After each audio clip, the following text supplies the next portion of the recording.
मैंने देखा है कि मेरे क्लिनिक में कई ख़वातीन आती हैं और कहती हैं कि जब हमें माहवारी आती है तो माहवारी से पहले ही पेन होना शुरू हो जाता है पीरियड्स में।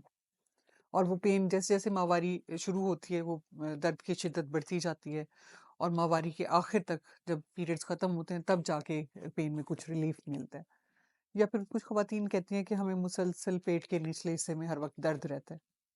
कुछ ख़वातीन कहती हैं कि जब हम मियाँ से मिलते हैं यानी इंटरकोर्स करते हैं, उस दौरान हमें शदीद तकलीफ़ होती है, बहुत पेन होता है। कुछ ख़वातीन कहती हैं कि हमें पेशाब करने यानी यूरिन पास करने के दौरान पेन होता है, कुछ को पखाना करने के दौरान बहुत ज़्यादा पेन होता है। और तो ये सारी अलामात हैं एंडोमेट्रियोसिस की। अगर आप भी कुछ ऐसा प्रॉब्लम फ़ेस कर रही हैं, तो मेरी ये वीडियो गौर से देखिए।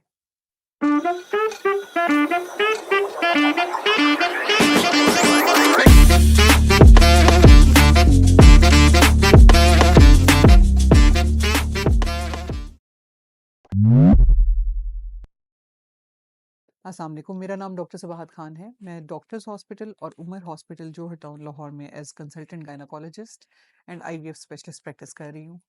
मेरे पास पिछले दिनों क्लिनिक में एक पेशेंट आई जो मुझे कंप्लेंट कर रही थी कि जब से मुझे माहवारी शुरू हुई है, तो शुरू में तो इतना नहीं था प्रॉब्लम, लेकिन आहिस्ता-आहिस्ता 2-4 साल गुज़रे, यानी 15-16 साल की उम्र में मुझे पीरियड्स के दौरान पेन होना शुरू हो गया। पहले ये थोड़ा-थोड़ा पेन होता था तो मैं उसको इग्नोर करती थी। फिर आहिस्ता-आहिस्ता होते-होते अब ये पेन ज़्यादा होना शुरू हो गया है। इतना स्वेयर पेन होता है कि जब मुझे पीरियड्स आने वाले होते हैं तो मुझे बहुत खौफ़ होता है कि अब मेरे साथ बहुत बुरा होने वाला है, बहुत दर्द होगा। तो मैं खौफ़ज़दा हो जाती हूँ। मुझे उस दौरान इतना स्वेयर पेन होता है कि जब पीरियड्स आते हैं कि मैं उठ के कोई काम नहीं कर सकती, उठ के चल फिर नहीं सकती, एक कमरे से दूसरे कमरे में नहीं जा सकती। मुझे अपने काम से ब्रेक लेनी पड़ती है। अब उनकी एज 25 साल है और वो शादीशुदा हैं। तो वो कहती हैं कि मेरी ये सेवेरिटी बढ़ती जा रही थी। पहले तो माहवारी के दौरान पेन होता था, उसके बाद फिर मुझे मुसलसल पेट के निचले हिस्से में दर्द होना शुरू हुआ। जब शादी हुई तो मियाँ से मिलने का टाइम आता, उस टाइम मुझे खौफ होता था कि अब मुझे बहुत ज़्यादा पेन होगा। तो इतना स्वेयर पेन होता था कि हम मियाँ-बीवी इंटरकोर्स नहीं कर सकते प्रॉपर्ली। और अब प्रेगनेंसी करने की कोशिश कर रहे हैं तो प्रेगनेंसी नहीं होती।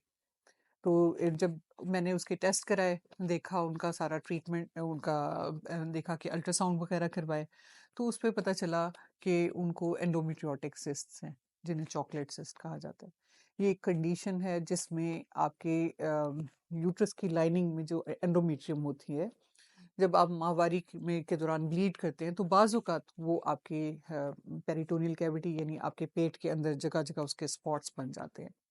और जब आपको माहवारी के दौरान आपका यूट्रस यानी बच्चेदानी ब्लीड करती है, तो वो स्पॉट्स भी ब्लीड करते हैं, उसके अंदर भी खून जमा होता है, वो स्ट्रेच होते हैं, जो कि पेन का बायस बनते हैं। जब एंडोमेट्रियोसिस की कंडीशन ज़्यादा ख़राब होना शुरू हो जाती है, तो आपके पेट के अंदर जुड़ाव पैदा हो जाता है, सोज़िश पैदा हो जाती है, जिसकी वजह से पेन की शिद्दत में इज़ाफ़ा होता है और मुसलसल ख़वातीन को पेन होना शुरू हो जाता है। जब ये इन्फ्लेमेशन होती है यानी सोज़िश बढ़ती है, दर्द में इज़ाफ़ा होता है, तो ये सारी चीज़ें आपकी ट्यूब्स को आपके पेट में अफ़ेक्ट करती हैं। तो ट्यूबल ब्लॉकेज यानी आपकी ट्यूब्स ब्लॉक हो सकती हैं या फिर इसका असर आपकी अंडेदानी पे भी हो सकता है।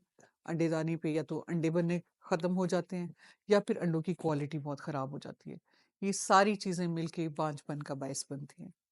तो एंडोमेट्रियोसिस एक सीरियस कंडीशन है। अगर कोई भी ऐसी अलामात हों तो आपको चाहिए कि आप अपने डॉक्टर के पास जाएँ।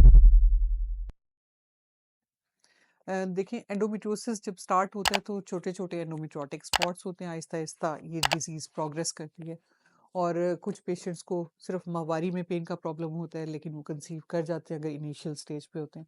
कुछ लोग जिनमें बहुत ज़्यादा एंडोमेट्रियोसिस का प्रॉब्लम होता है, तो उसमें एंडोमेट्रियोसिस के केस में बड़ी-बड़ी सिस्ट्स बन जाती हैं, यानी जिस तरह से पानी की थैलियाँ बन जाती हैं अंडेदानी में, उसी तरह ये खून की थैलियाँ, खून से भरी हुई थैलियाँ बन जाती हैं और इन खून की थैलियों में चॉकलेट कलर का जब पुराना ब्लड होता है, तो चॉकलेट कलर का ब्लड होता है। स्ट्रेच होता है ये हर माहवारी में और उनको उनकी पेन की शिद्दत में इज़ाफ़ा होता जाता है।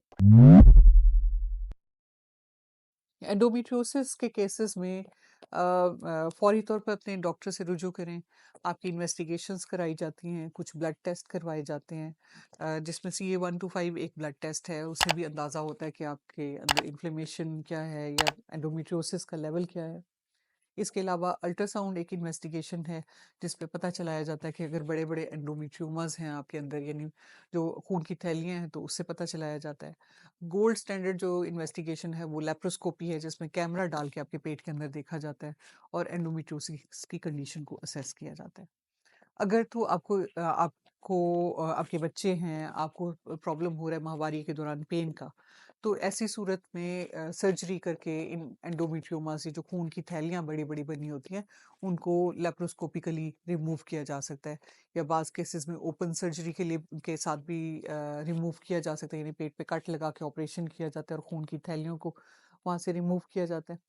और अगर एंडोमेट्रियोसिस की कंडीशन ऐसी है कि बड़े-बड़े एंडोमेट्रियोमास नहीं हैं, साइज़ में छोटे हैं, या आपके सिम्पटम्स ऐसे हैं कि जिसमें आपको दर्द की शिद्दत है या बांझपन का आप इलाज करवाना चाह रहे हैं, तो ऐसे केसेस में मेडिकल ट्रीटमेंट आपको एडवाइस किया जाता है, जिससे आपकी एंडोमेट्रियोसिस की कंडीशन को कंट्रोल किया जाता है। बाज़ केसेस में हम गोलियों का इस्तेमाल करते हैं और कुछ केसेस में इंजेक्शंस का इस्तेमाल भी किया जाता है।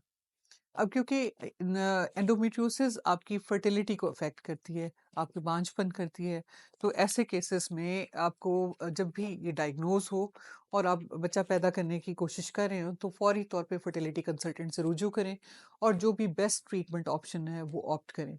कि अगर आपके अंदर की ट्यूब्स अफेक्टेड इतनी नहीं है, आपके अंडे अभी हैं, नेचुरल वे में आप कंसीव कर सकते हैं, तो फिर डॉक्टर आपकी असिस्ट करेंगे नेचुरल कंसेप्शन को। लेकिन अगर आपकी ट्यूब्स अफेक्टेड है, आपकी अंडेदानी में अंडों की तादाद खत्म हो गई है या कम हो गई है, या उसकी क्वालिटी अफेक्ट हो रही है, तो ऐसे केसेस में आईवीएफ का तरीका इलाज इख्तियार किया जाता है। अपने ट्रीटमेंट को डिले मत कीजिए, क्योंकि एंडोमेट्रियोसिस आपके जो फर्टिलिटी के सिस्टम को दीमक की तरह खा जाती है। जितना आप डिले करेंगे, आपको कंसीव करने में प्रॉब्लम होगा। फिर हम चाहे आईवीएफ भी कर लें लेट स्टेजेस में, जो स्टेज 4 होती है, तो उसमें अंडों की क्वालिटी इतनी पुअर निकलती है कि उसके साथ फिर एम्ब्रियोज नहीं बन रहे होते। तो आईवीएफ की सक्सेस भी ऐसे केसेस में मुश्किल हो जाती है। तो जब भी आपका डायग्नोसिस एंडोमेट्रियोसिस बने, फौरी तौर पर अपने कंसल्टेंट से राब्ता करके आप फर्टिलिटी का ट्रीटमेंट शुरू कीजिए।